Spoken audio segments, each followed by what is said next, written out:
All right. Good morning, everybody.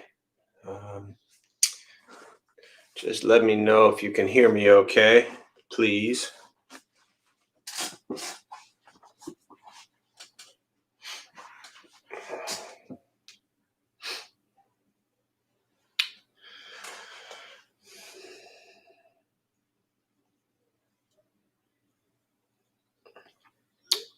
All right.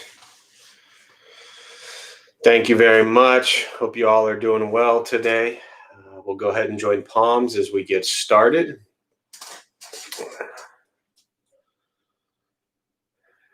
And you can repeat after me. I take refuge in the Buddha. I take refuge in the Dharma. I take refuge in the Sangha.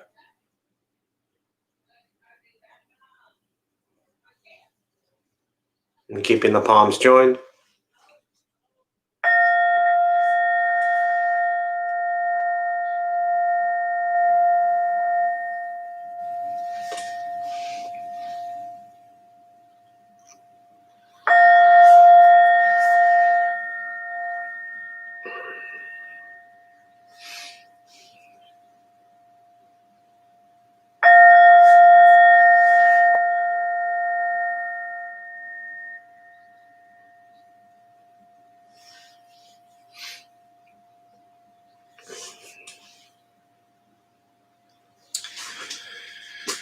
And you can put the palms down. All right. Good morning, everybody. Thanks for being here. We'll go ahead and get started with a question, as usual, just to get everybody kind of settled in and communicating, and also allow time for our millions of followers to join us. So I think the question I have for you today is, well,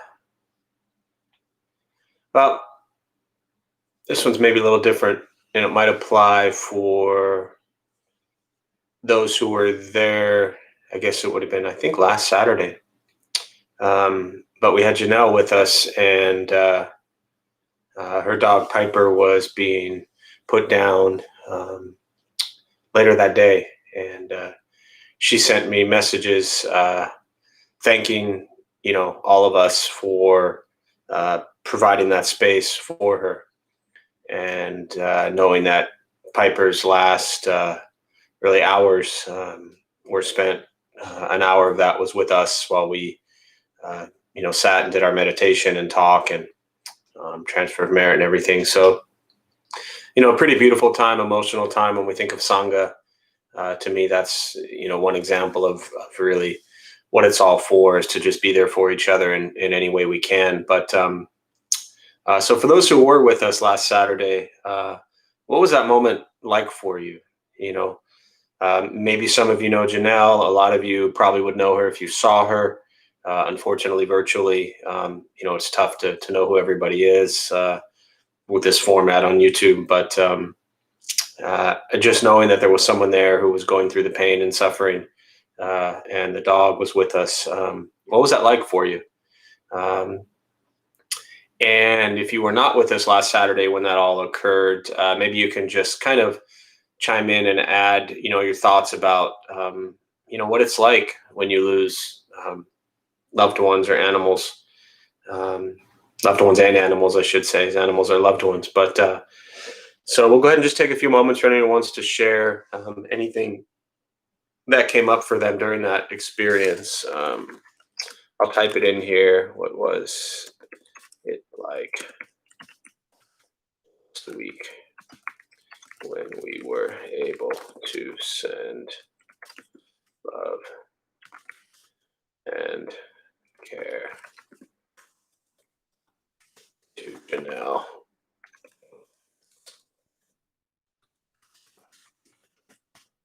As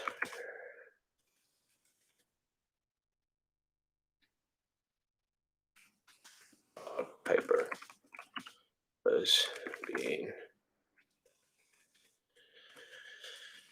his last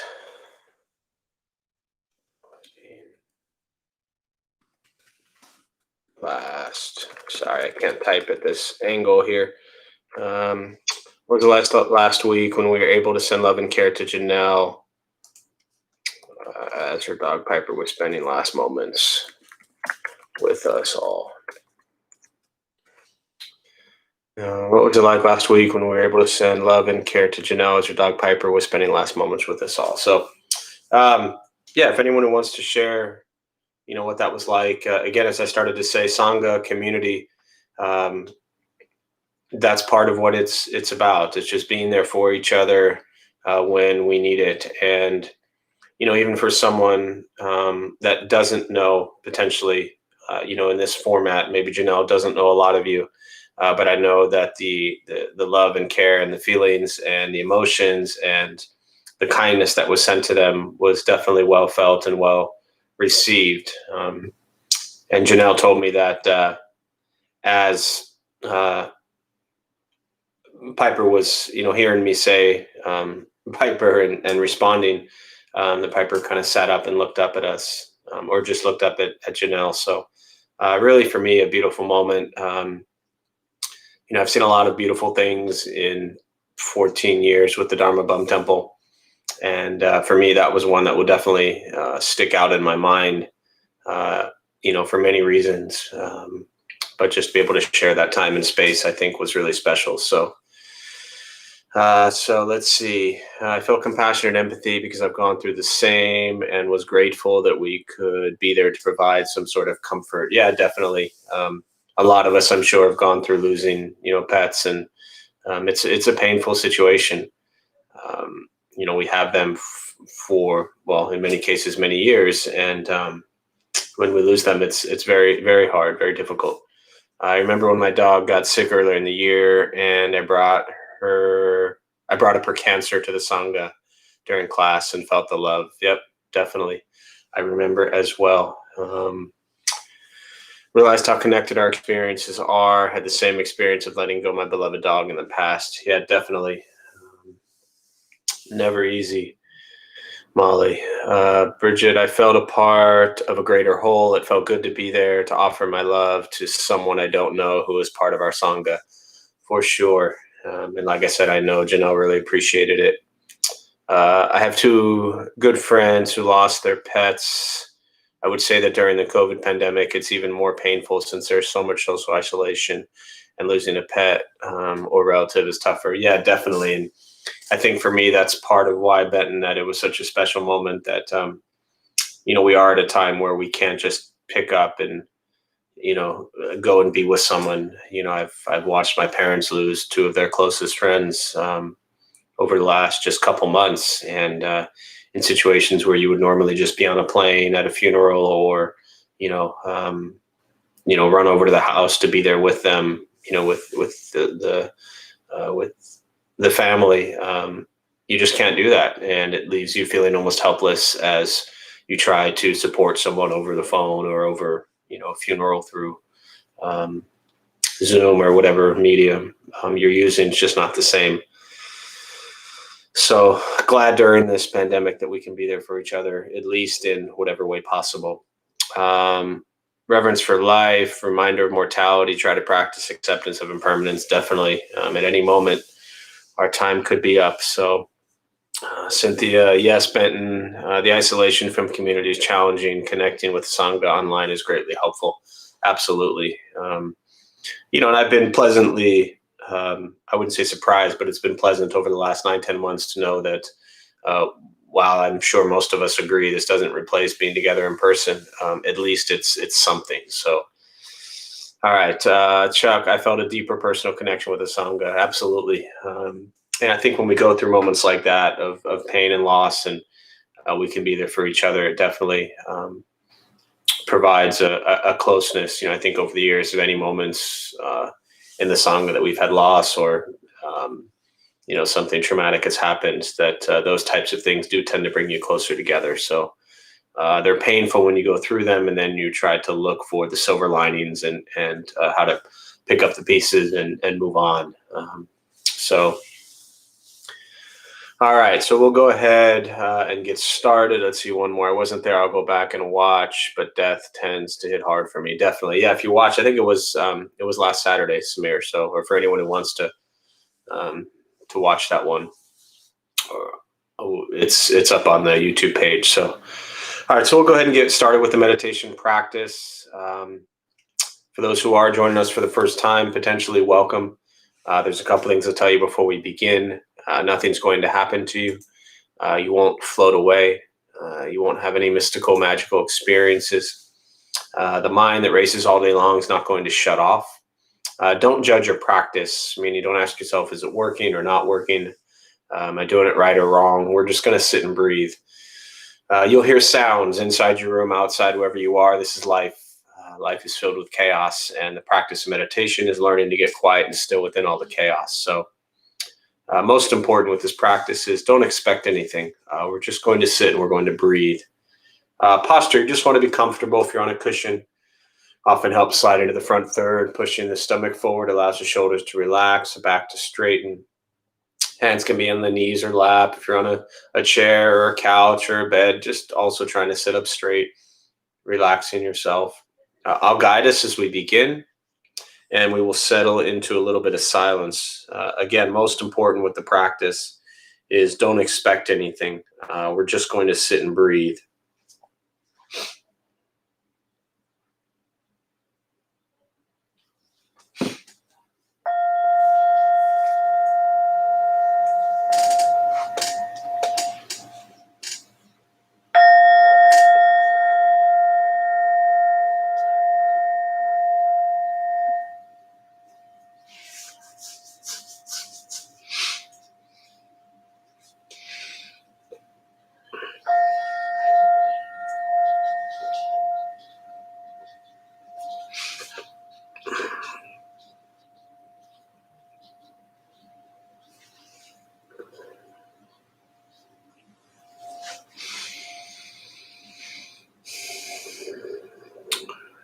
And starting with the eyes closed, if comfortable, or slightly open. Mouth is open or closed.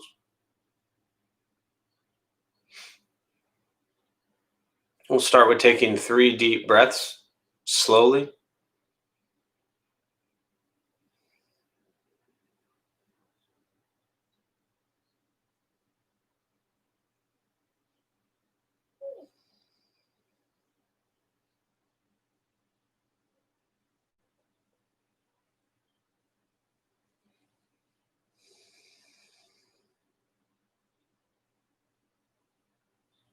And eventually, you'll settle into a natural rhythm of the breath.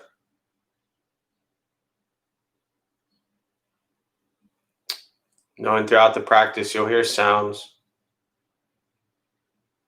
These are not distractions, not disruptions. Simply what's happening around us as we sit.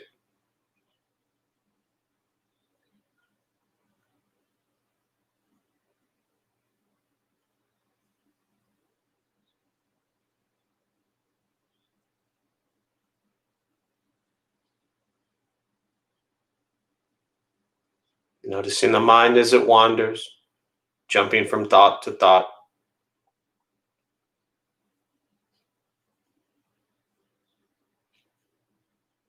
Start with gently guiding the attention, focus to the stomach or chest.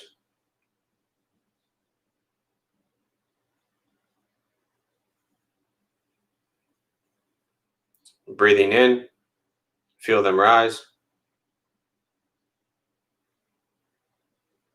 Breathing out, they fall.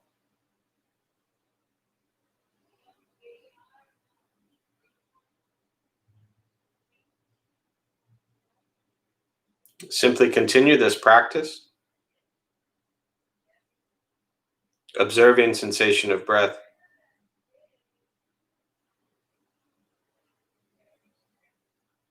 expecting nothing but to sit and breathe.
As the mind wanders, lost in thought,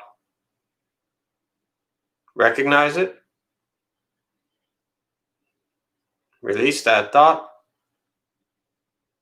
return attention, focus to the breath.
Where's your mind?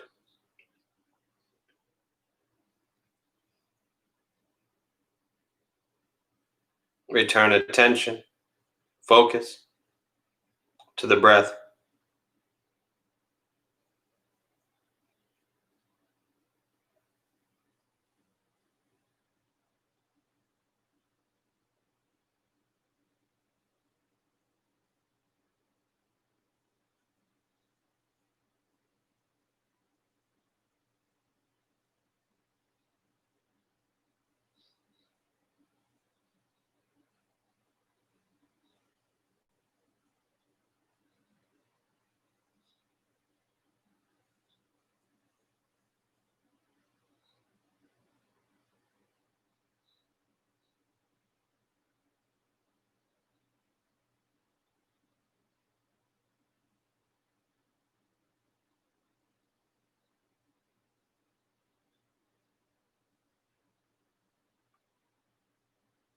Letting go of expectations, letting go of judgments from the practice. Just sitting, breathing.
keeping the mind alert,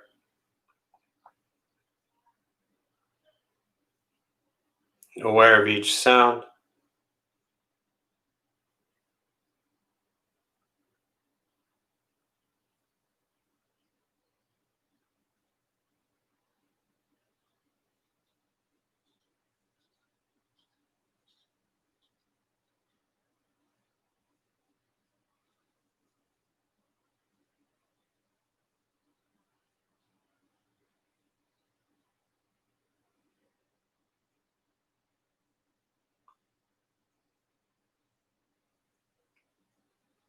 each thought,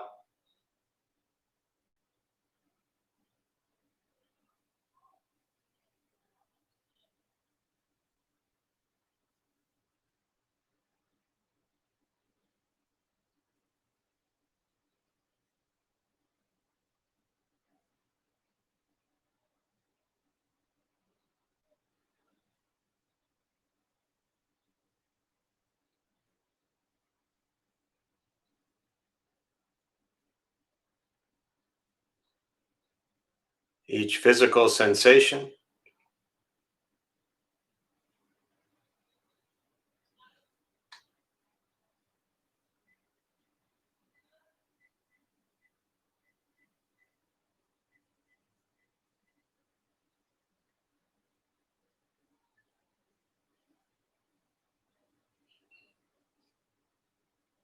yet concerned with nothing but sitting,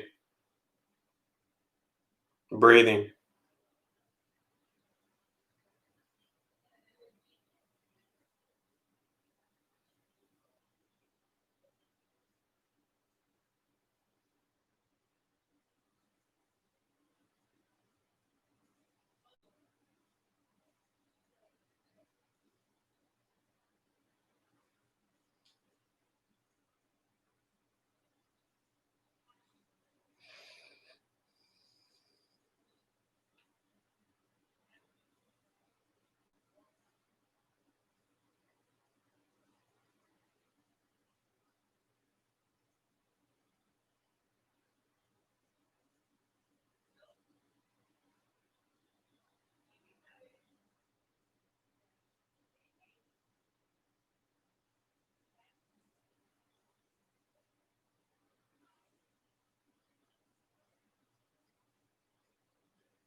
Learning to be comfortable in stillness and quiet, simply sitting, breathing.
And with the body still, rested,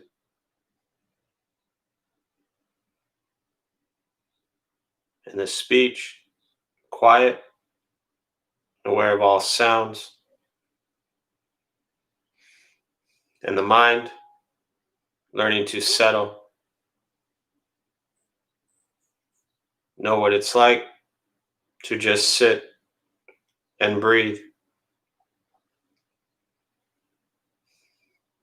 knowing with each breath there's nothing else to do, nowhere else to go,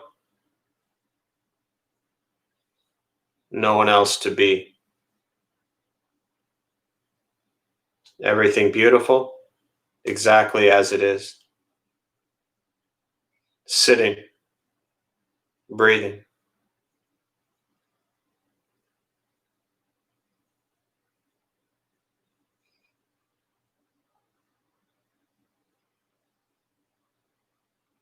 And once again, taking 3 deep breaths slowly.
As you slowly open the eyes,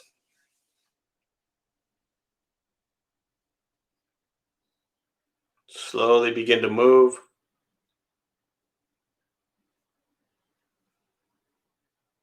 Most important with the practice of meditation is to recognize how you feel now, immediately after. Compare this to how you typically feel throughout your day. Recognize the difference, if there is one. And ask yourselves how you prefer to feel every day for the rest of your life. And realize however you feel now, if it's quiet, calm, and still, or a busy mind, racing mind, whatever you're sitting with at this moment, has nothing to do with anything I said. It's nothing to do with how we sit and hold the hands or cross the legs. It's nothing to do with the sounds around us or anything else for that matter. It has everything to do with your own mind and your own mind's reaction to an external condition. This is what the Buddha called pratitya samuppada, dependent origination. This is the basis of the Buddha's awakening. The word Buddha simply means awakened. He was a human being no different than any one of us who began to understand why he suffered, why he got angry, sad, depressed, stressed, anxious. He began to understand the causal relationship of all phenomena. And what that means very simply for all of us, regardless of where you come from or what you believe in and where you think you're going, your whole life is filled with things that happen. You react. More stuff happens, more reactions. That's it. The practice of meditation is learning what it's like to respond to something quietly, peacefully, still. For most of us, the way you responded to the last 20 minutes is quite different from how you respond to everything else that's happening throughout your day. So all we're working on is closing the gap to where the way you feel now is closer to how you feel always. Just as driven, motivated, productive, successful, whatever that means to you in your respective lives. But with a mind that's steady, clear, focused, distracted by nothing, disturbed by no one. It's not an easy practice, not necessarily fun, but meditation is free. Buddhist practice is free. It's sitting, breathing, learning to be kind to yourself and everybody else you encounter every moment. Once we stop trying to change, fix, control, manipulate everything around us, and we work on changing our mind and our reaction to the world around us, life gets simpler. But it's a practice, and a very difficult one. Often people come into Buddhist practice thinking that it's going to be this escape or this thing that's automatically going to make their life simpler. And I talk quite a bit about how early on Buddhist practice might make your life a little more difficult. We're used to responding to everything with anger and hatred and rage and violence and cravings and addictions. And this practice is about looking very honestly, authentically at why we respond to the things the way we do and working to change our responses, coming from a place always of compassion, generosity, and wisdom. The Buddha taught very clearly we suffer from greed, anger, ignorance. So if you are suffering in your life, explore the greed, anger, and ignorance that is occurring. Practice generosity, compassion, wisdom to overcome suffering. That's the fundamental, basic Buddhist teaching. Not easy to do. It's much easier to point fingers and point blame and say, well, they were mean, so I'm going to be mean, or they were nasty, so I'm going to be nasty, or they yelled at me, so I'm going to yell at them. It's very easy to justify why we do what we do. And this practice is taking accountability for your actions and seeing how your actions impact those around you. So with that, I'll stop. For those who are new, I always prefer to just use the rest of the time to respond to questions, meditation, Buddhist practice, anything you're sitting with. There's a chat box on your screen there.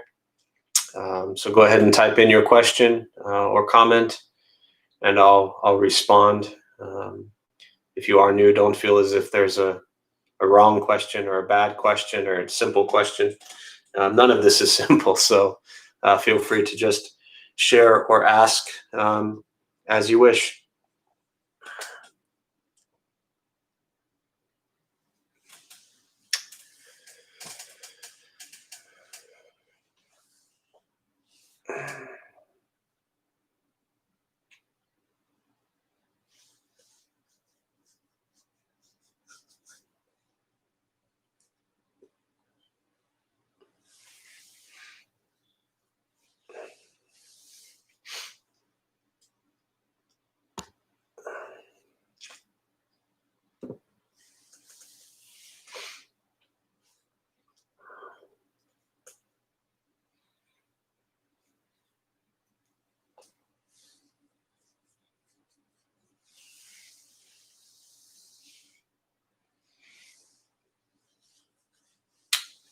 Oh, so many questions and so little time.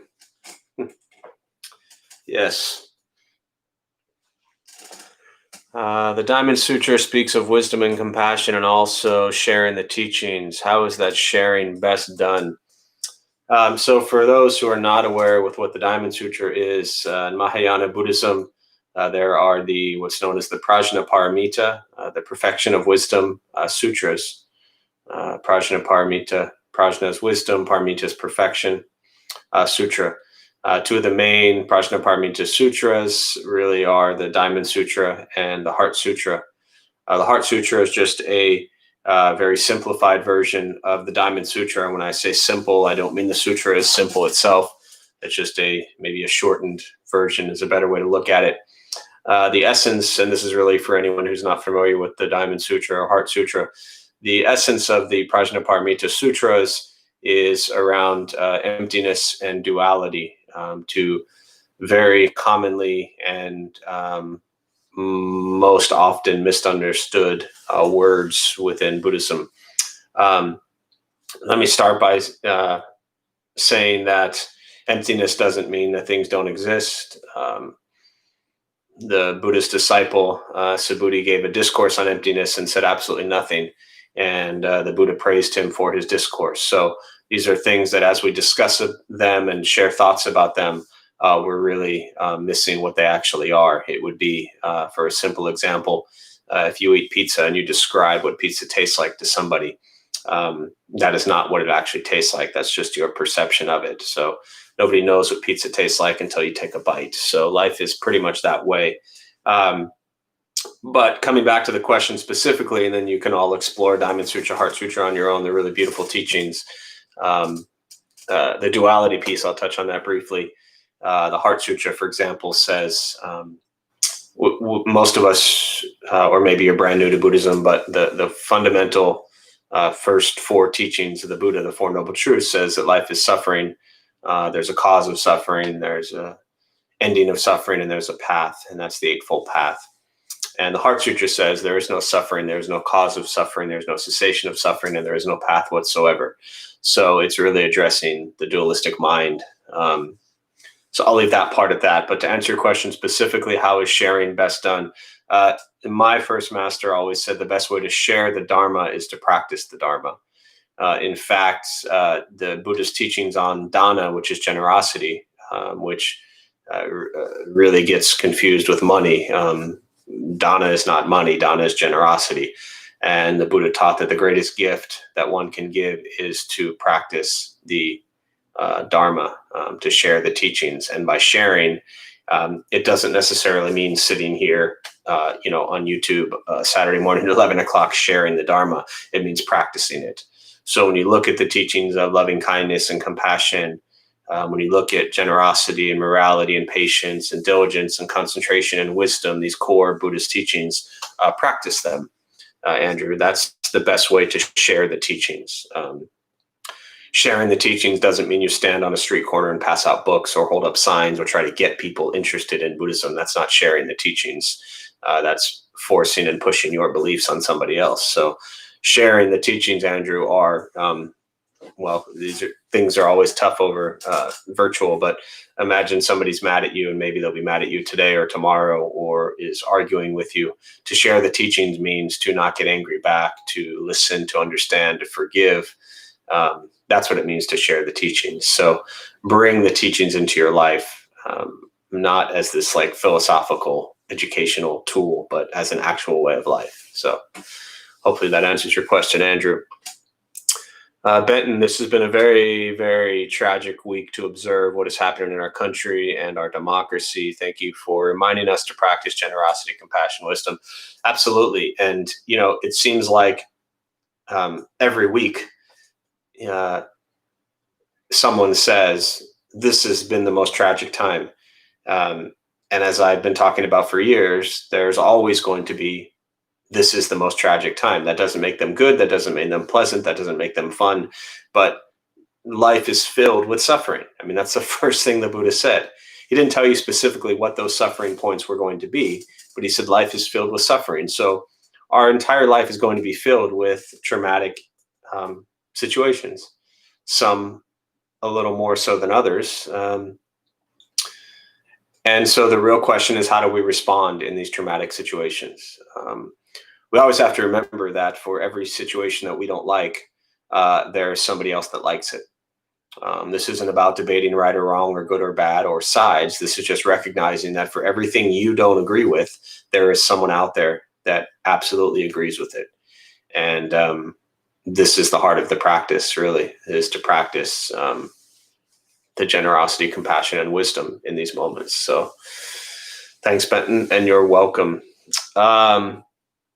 Lately, I feel a bit closer to end of life, more so my parents aging and eventually end of life. I know it all is impermanent, but I need reminders that death is not. Remind me more. Well, death. I mean, death is death is death. So we all die. Um, but I think from knowing you and knowing the way you're asking this question, death is permanent. When you die, it's dead. Right?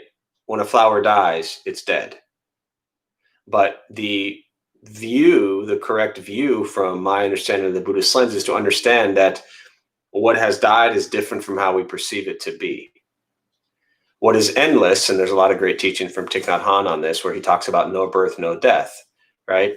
What is endless is that the Buddha taught we have this consciousness, and there's this, what's called a laya vijnana, a storehouse consciousness that continues on.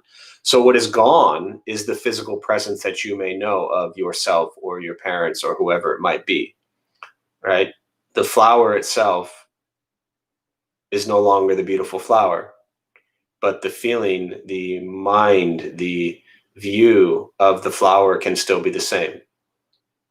And with death comes rebirth, right? So I think when you say um, all is impermanent, but reminders that death is not, I'm not, I just want to clarify for anybody to understand that the rebirth is the consciousness, the physical form comes together for a period of time and then ceases to exist.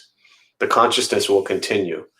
And I think the most important part about understanding death and dealing with impermanence, as the Buddha taught, once we are born, we're guaranteed to age, to get sick, and to die. This is the cycle of life.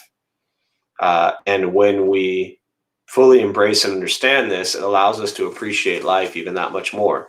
So moments where you know that someone is going, or someone is aging or sick or may die sooner than we would like, is to understand that, well, then I better appreciate every moment while they're here. And oh, death is not bad. Okay. I just saw that comment, so that kind of changes the question. Thanks, Megan. But yeah, to understand that death is not bad or good, it's just what happens. And it is impermanent. The life is impermanent, and we cannot escape death. And if we really embrace that, as I was saying earlier, every moment, it will allow us, when we're frustrated with somebody, if your mom or dad is frustrating you, you remind yourself, hey, I don't know how long they're going to be here. So why am I going to waste any moments being angry at them? Right? All these moments that we spend angry at a loved one are moments that we spend missing beautiful moments and opportunities in our lives. So often we look back on things that we regret, that we wish we'd done differently. So right now, starting today, don't do things that 6 months, a year, 5 years from now, you're going to look back on and say, I wish I had done differently. I wish I had spent more time. I wish I had argued less. I wish I had called them more. I wish I had all these things that we say, I wish I had done. You can do them right now. Right, I gave a talk around this similar topic, but the general idea in a college group a couple years ago. And I was literally in the middle of the talk, and one of the college kids raised his hand and said, can I go outside and call my mother? And then 3 of the kids ran outside to call the parent. And so it was just like driving home to them, like, and at that age, especially when you're 18, 20 years old, I mean, you could be 60 years old and stuff, conflict with parents. But at that young, raw age of, fighting, trying to get out of the house and finally going off to college, there's so much conflict often with kids and parents at that age. And all of a sudden this just hit them like, oh my God, this person raised me my entire life, and I wouldn't be here without them. And all of a sudden I'm this, entitled 19-year-old kid feeling guilty that I treated my parent like crap. And I was like, beautiful, go call them, don't come back. So don't waste this time. So I think, Megan, the reminder really is to appreciate them while they're here, and just have gratitude for that. So hopefully that's helpful. Since becoming more accepting of all end of suffering and being more at peace. My loved ones are upset with me for not being as reactive as I used to. How do I balance my awakening with interacting with the people I love and not being the cause of their suffering? Yeah, it's a good question. And I talk a lot about what I kind of made up this phrase of Buddhist arrogance, where often, and I'm not suggesting that you're doing this, but this will, I think, help give you a framework to your question. Um, when I first got really started practicing Buddhism, 17, 18 years ago, I remember like all of a sudden I was new to it and I was doing things differently. And all of a sudden I was turning and I was looking at friends or family members that I was no longer doing those things and I was judging them. Like I was I was better than they were because I was doing this Buddhist thing. And so I went through this phase early on for that first year or two of just thinking like, well, I'm better than you are because I do this now, or I'm better than you because I don't do that anymore. And so it started with me eventually recognizing like, look, I was doing the same thing they were doing 2 weeks ago, but now I've stopped. So I'm not going to pass judgment on them just because they're living their life. I'm going to focus on my life. The second part to that, which may relate more to the question, Ida, if you're not really throwing it in their face, is just that this practice is for you to benefit your life. And if others are annoyed or frustrated that you're not being triggered as much, that's their situation to deal with and not yours. I think it's important to understand that your awakening, as you call it, your spiritual journey, your path is really to help you suffer less. And in many situations, us suffering less might mean that others will suffer more. Right? People love to argue. So if all of a sudden they're arguing with you and you're just not arguing anymore, they're going to maybe even get more angry. Right? But it's not your responsibility to take care of their suffering. It's their responsibility. I'm not suggesting you tell them that, but as you are being less reactive and less triggered and kinder and gentler as a human being, that's a beautiful thing. And hopefully eventually they realize that, but you can't control their responses. So I would suggest not attaching, another great Buddhist teaching, but not attaching your expectations or views to how they're responding to you, and just let them have their response. So I hope that's helpful. Yes, indeed. Thanks, Megan. What does having an open heart mean to you? So what does having an open heart? What does it mean to me? I think for me, when I think of Buddhist teachings and I think of having an open heart, I think the first word that comes to mind is acceptance. But I want to be very careful the way I talk about acceptance, because what I hear a lot of people say, and I used to do this myself, is, well, I accept that you are this way. But what I'm really saying is, I don't like that you're this way. I don't think it's right that you're this way, but I'm going to accept it. I'm going to allow myself, right? Again, it's this entitled thing, like, you're wrong, I'm right, but I will accept you anyways. That's not really love. That's not really open heart. That's still judgment. That's still critique. That's still my view is better than yours, right?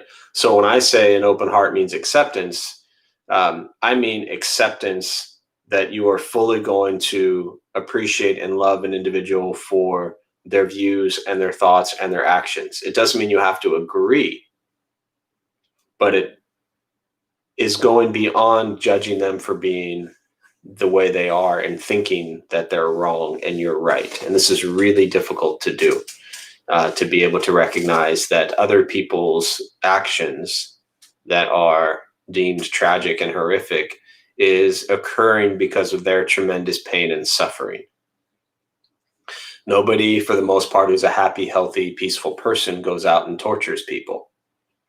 People who are suffering tremendously go out and torture people. So for me, having an open heart means I'm going to embrace, I'm going to listen, I'm going to understand everything someone else is going through without judgment. So I don't know. That's what it means to me right now. As Ram Dass once said, we should stay out of other people's karma. Absolutely. we have a hard enough time, I think, taking care of our own karma. I mean, it's so hard to think good thoughts, speak good words, and do good deeds. That's our karma. We generate karma through body, speech, and mind, as the Buddha taught. So we have an incredibly, nearly impossible time minding our karma to think good thoughts, speak good words, and do good deeds. Yet for some reason, all of a sudden, we think we're also going to bounce over and take care of other people's karma. Yeah, so I like that. I've not heard that, Molly. So thank you for sharing that. Bridget, when you say Buddha means awakening, are you referring to being woke? It's so funny. Who was it? It was, hang on. Are you referring to being woke? Can you rephrase that last part of the question?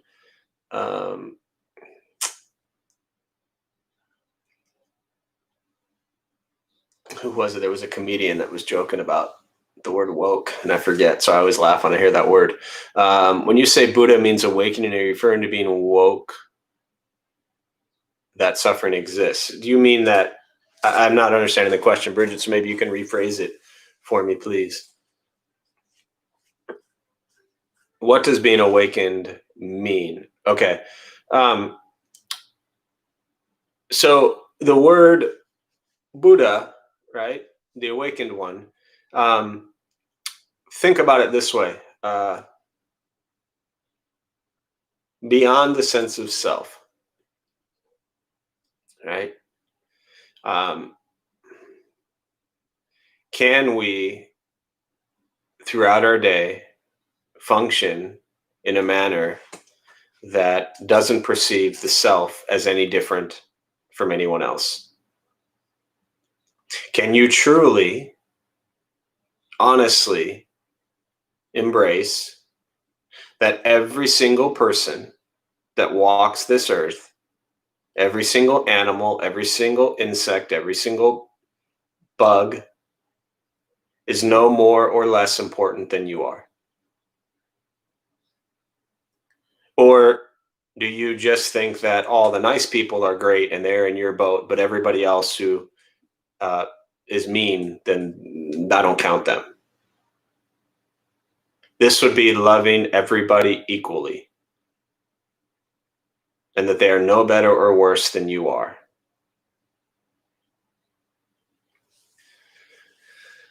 Again, one of those questions that I would answer differently probably every time, but the Buddhist teachings, which talks about an awakening, the Buddha had an awakening, right? To understand the causal relationship of all phenomena, to understand the endless continuation of consciousness, to understand that there is an endless cycle of rebirth. All these types of things help us understand that we're no different than anybody else. Our actions are different, but we are no better or worse than anybody else. And that's going to be really hard for all of us. And for anyone who doesn't know me, I'm incredibly far from all of that. So I'm just sharing my understanding of Buddhist teachings. It doesn't mean I can do that. So that's what awaken means to me at this point in time. And, I could guess where a lot of your minds probably went to. Can you embrace the fact that every human in the world right now is just as important as you are? When you can, let me know. All right. So we'll do one more. Hopefully that's helpful, Bridget. Thanks for those reminders, Jeff. I ignored your social media posts this week after. These are great. Yeah.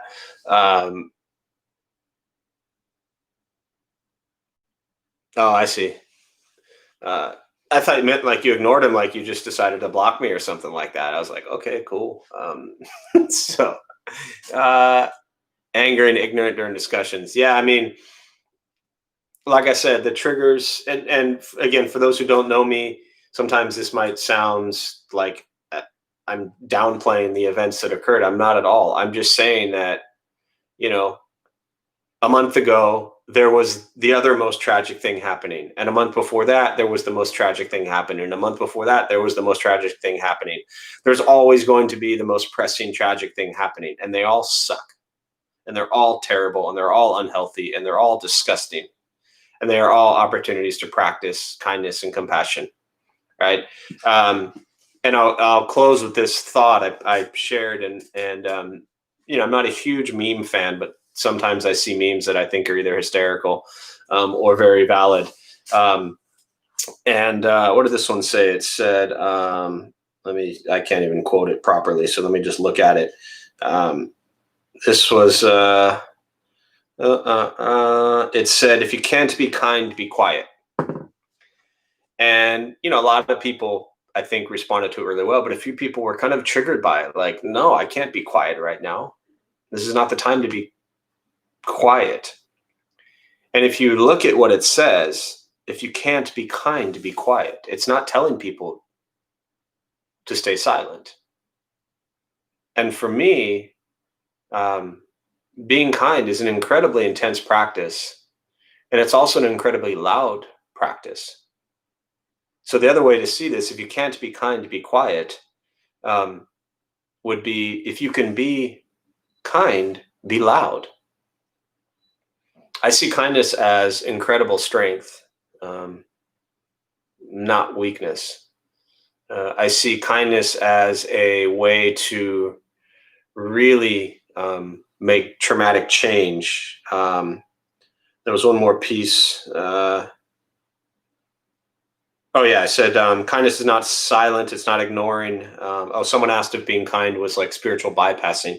And I said, kindness is not silent. It's not ignoring. It's not spiritual bypassing. It's an intense practice that can create incredible change. So you can be kind and incredibly loud. And that's what we need. We need, I believe, a world filled with incredibly loud, kind people who want to create beautiful change. So I'm going to close on that. We'll join palms as we do a transfer of merit. May the benefit of this practice be shared with all beings in all directions. May all be at peace. May all be free from suffering. May any merit gained be transferred to those who need it most.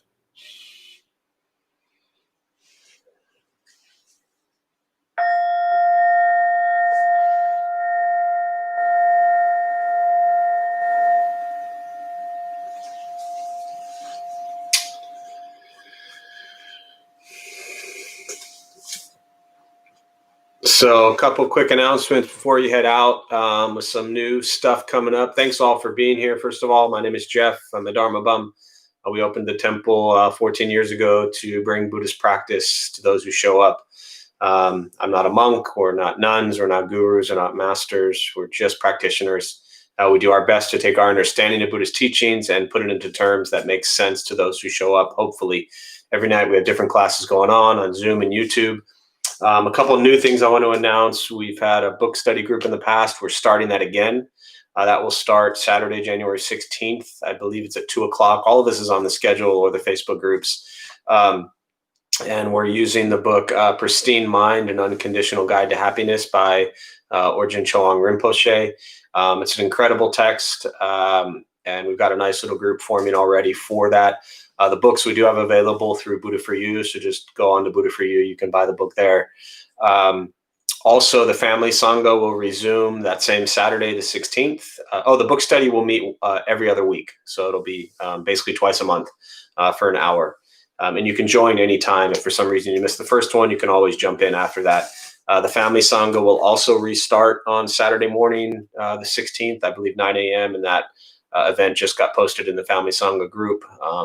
It's also up on the DBT website. So, and our first Friday night speaker will be announced soon. We'll be having Friday night guests. It won't be every Friday. I'm probably going to be twice a month, but working on that right now. So I appreciate you all being here. If I never see you again, think good thoughts, speak good words, do good deeds.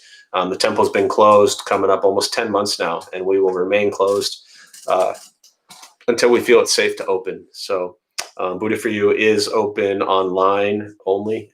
So new website's been built if you want to check that out. The Buddha for You site. You can take a look at that if you need anything. So thanks all for being here. Be well, and please be safe, wear a mask, stay home as much as possible. And I'll see you soon.